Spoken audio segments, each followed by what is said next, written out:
Surprising facts about medieval music that survived Henry VIII. Picture this. You're living in the days of King Henry VIII, a ruler famous for 6 wives, broken churches, and absolute power. He could ban books, shut down monasteries, even silence entire traditions. But here's the shocking part. Medieval music still found ways to survive. In this video, we're uncovering surprising secrets of medieval music that outlived Henry's ruthless reign, from songs hidden inside prayer books, to folk melodies the crown couldn't kill, and even the rare choir book that slipped past destruction. So if you stay with me till the end, you'll learn how music became more powerful than a king, and why some of the tunes you know today still carry echoes of the Middle Ages. And before we dive in, hit that subscribe button so you don't miss more fascinating stories where history comes alive. Fact 1. Music hidden in prayer books. Imagine a cold, candlelit scriptorium the night before a monastery is surrendered. The abbey bells are still, strangers are at the gate, and the monks know books. The very books that hold their prayers and music will be seized or burned. So what do? They hide what they can, slipping loose folios into bindings, writing tiny chant melodies in the margins, or tucking whole pages of music between the leaves of ordinary prayer books so a casual search would miss them. Why this mattered? The dissolution of the monasteries, 1536-1541, tore apart monastic life in scattered libraries across England. That destruction didn't always come as neat. Public bonfires, often it meant hurried dispersal, private sales, and clever concealment. In recent years, scholars have actually found music that survived exactly because it was hidden inside other books. For example, researchers rediscovered late medieval chant tucked into the back of a 15th century monastic customs book connected to Buckland Abbey music that gives us a direct human sound of a house that nearly vanished in the Reformation. There's another trick that medieval bookmakers used that helped music survive by accident: palimpsests and reused parchment. Parchment was precious, so older music or chant was sometimes scraped away and the page reused for new text. But the original notation can survive faintly beneath the new writing. Modern scholars and imaging projects like Musica Restituta Deum have recovered hidden chant from palimpsests and other recycled manuscripts, bringing back melodies that were thought lost for centuries. These are literal layers of history voices erased but not gone. Even famous single-witness pieces survived because they were tucked into unexpected places. Manuscripts such as Harley MS 978 preserved the only medieval witness of Sumer's Icumen in a secular, once popular round because someone, somewhere, copied and then protected that page. These accidental survivals, songs hidden as marginalia, whole leaves slipped into bindings, fragments rebound into harmless-looking devotional books, are why we can still hear pieces of medieval England today. While monks were hiding songs in books and scraping old notations into palimpsests, England's political heartbeat sounded very different. Henry VIII wasn't destroying every sound he collected it. His royal inventories and household accounts list an astonishing variety of instruments kept at court: lutes, virginals, pipes, wind consorts, and more. And several song settings are directly attributed to the king himself. That contrasts sacred music whispered into bindings on one hand and a king assembling a musical playlist on the other is exactly what makes the next fact so ironic and fascinating. Fact 2. The king's own playlist. Henry VIII wasn't just a patron who paid musicians. He was a practicing musician and composer whose name actually appears in court manuscripts. The so-called Henry VIII manuscript and other court anthologies preserve songs and instrumental pieces associated with the king himself, including the famous tune, "Pastime with Good Company." His household was a musical powerhouse. Royal inventories and post-mortem lists show a huge kit of instruments: lutes, virginals, pipes, portative organs, recorders, and more, stored across palaces, a sort of collection that let the court produce music on demand for banquets, masques, and private play. Those inventories are part of the same material historians use to reconstruct what played at Tudor court events. By the end of Henry's reign, his household music force had grown into a full professional team, dozens of full-time players and singers attached to the Chapel Royal and the king's private musicians. That institutional scale meant the court could keep both sacred and secular repertoires alive, even while religious policy was changing around them. The real irony: Henry's reforms reshaped church music, but court life still celebrated many older melodies. Some tunes that predated the Reformation stayed in circulation at court precisely because they were entertaining, collectible, and useful for ceremony, even when the same political tide was destroying the monastic context where much sacred music had lived. But royal halls were only one part of England's soundscape. Outside the palace, songs lived in mouths and memory, handed from neighbor to neighbor in taverns, fields, and markets. Those oral traditions are why medieval folk tunes survived where manuscripts sometimes didn't. Think of medieval rounds like Sumer's Eikumen in the surviving in unexpected places. In the next section, we'll follow those village voices and see how folk music slipped past the crown's reach. Henry VIII wasn't only a king, he was a musician. Court manuscripts even preserve songs linked to him, and royal inventories list dozens of lutes, virginals, and pipes.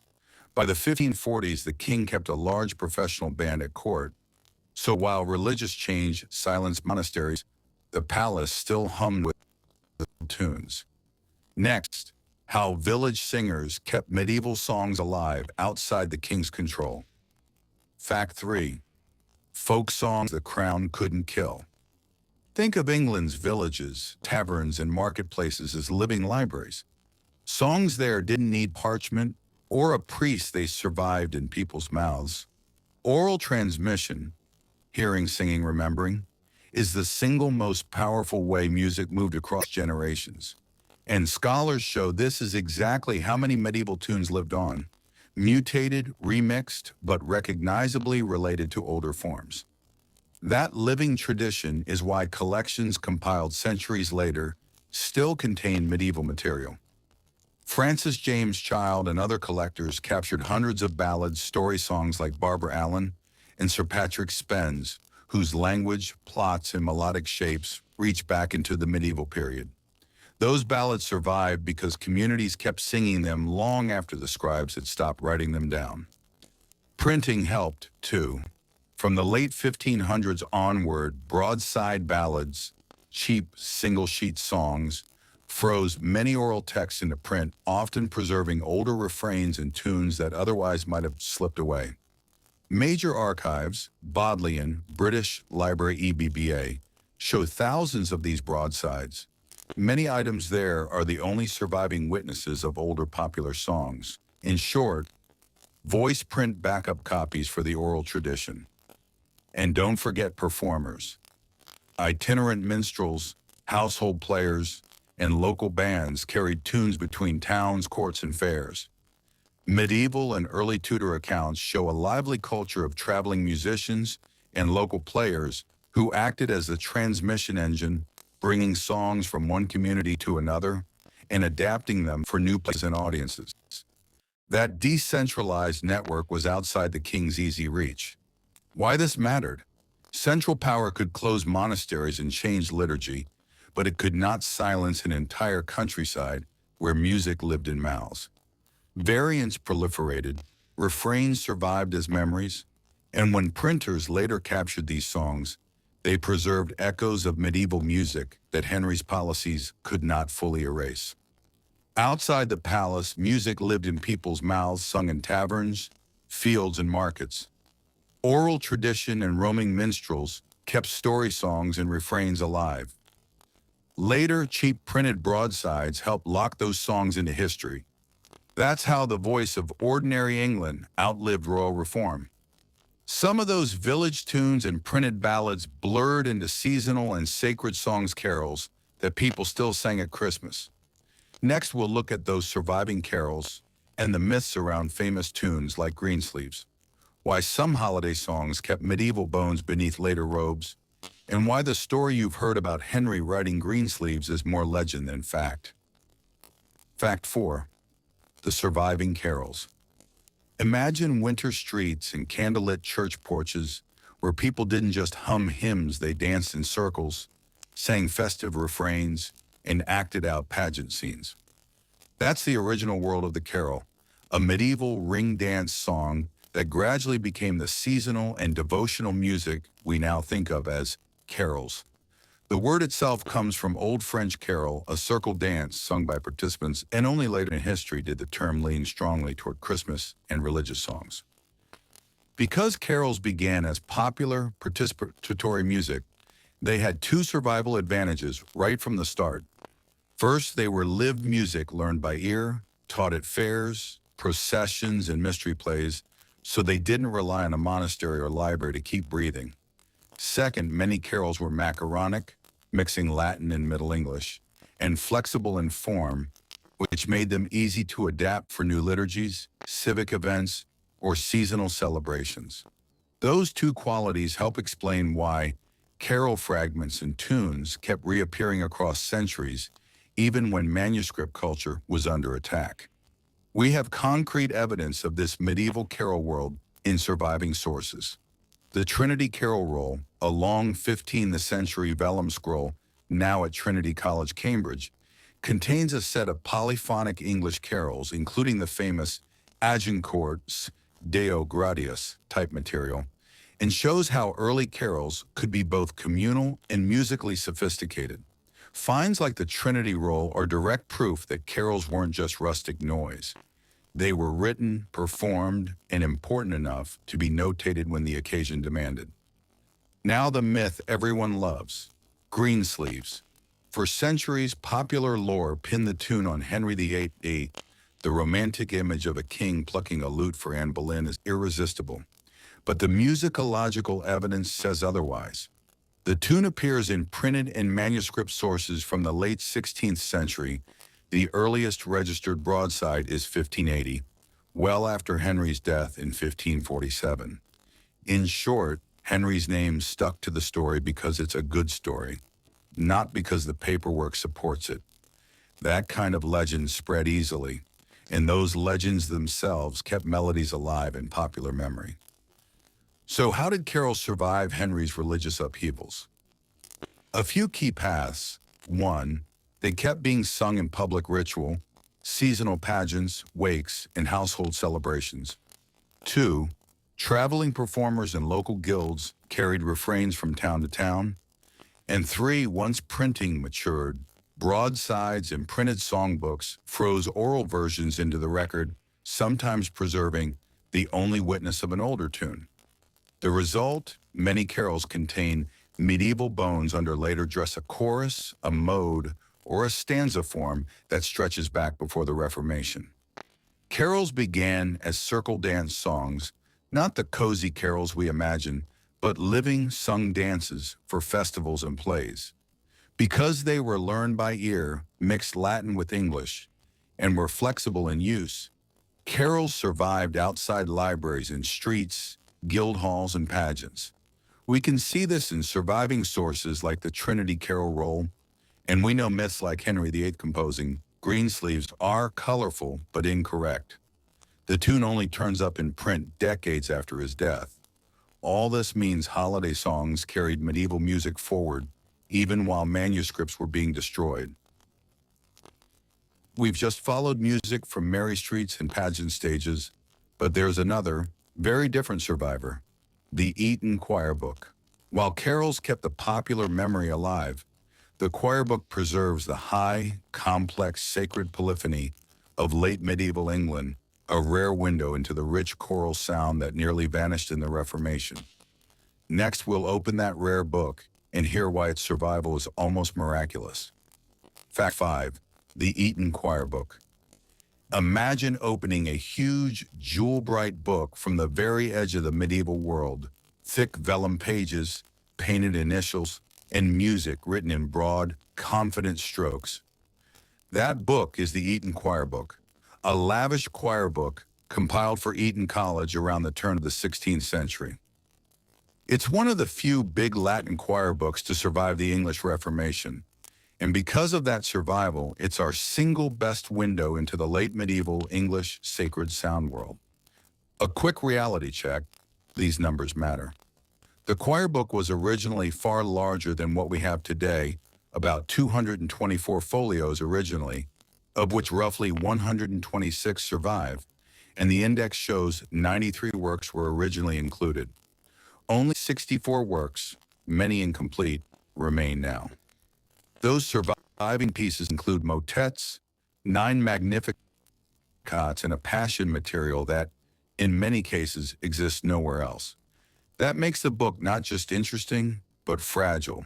Lose the choir book and whole strands of English polyphony would be gone. Adorned it asks, why did it survive when so much else disappeared? Two practical reasons collide with luck and local care. First, the choir book was made for Eton College and stayed there. It has been in Eton's possession since it was copied for the chapel in the early 1500s, so it wasn't left out on the open market where smash and burn Reformation zeal might have destroyed it. Second, the book's physical quality, strong vellum, careful binding, rebinding in the mid-16th century, illuminated coats of arms, in a college context meant it was treated as a valuable institutional object rather than disposable paper. That continuous custody is the reason we can still read those pages today. Music nerd moment, but perfect for storytelling. Many of the pieces in the choir book are unica. The choir book is the only surviving source for them. That's why scholars treat it like a musical fossil bed. Fragments of texture, odd rhythmic turns, and dramatic shifts in vocal grouping that tell us how English polyphony looked and sounded before the Reformation rewired church life. The book preserves composers we rarely meet elsewhere, and it preserves styles, the rich, votive polyphony of late medieval England, that almost vanished. Let's name 2 pieces so listeners can latch on. The opening motet, O Maria Salvatoris Mater by John Brown, is written for many voices and shows the dense, layered textures typical of the book, big ceremonial music for major feast days. On the other end of the scale, William Cornish, the older Cornish attribution, gives us Ave Maria Mater Dei, a short, exquisite 4-voice motet that survives as one of the choir book's most recorded and beloved miniatures. Those contrast huge 8-part motets beside intimate 4-part prayers show the range of sacred practice that existed in late medieval England. Why does this matter for your video story? Because the Eton Choir Book is the perfect climax for the arc you've been building. Earlier facts showed songs hidden in books, court music that collected old tunes, folk music preserved by oral culture, and carols that carried medieval bones forward. The choir book is where the high sacred tradition actually survived intact. It's the institutional, written counterpart to the oral and domestic survival routes you've already covered. Then there's the Eton Choir Book, a giant illuminated volume made for Eton College around 1500. Once containing 93 pieces, only about 64 survive on 126 vellum folios, but those pages are priceless. Many works are unique to the book. Inside you'll find huge ceremonial motets like John Brown's O Maria Salvatoris Mater, and intimate prayers like Cornish's Ave Maria Mater Dei music that gives us the actual sound of late medieval English worship. It survived because it stayed in Eton's care. While monasteries burned and libraries scattered, this one book remained where it was made, and because of that custody, we can still hear the voices of pre-Reformation England. We started with secret melodies tucked into prayer books and ended at a giant illuminated volume that actually survived the Eton Choir Book. That book shows how music survived by being both hidden and cherished, hidden in margins, carried in people's voices, collected at court, printed on broadsides, and safeguarded in college libraries. If this journey surprised you, smash that like button, subscribe, And tell me in the comments which musical survivor blew your mind the most. If you want to follow up, I'll do a deep video on how the Reformation changed church music forever. Hit subscribe so you don't miss it.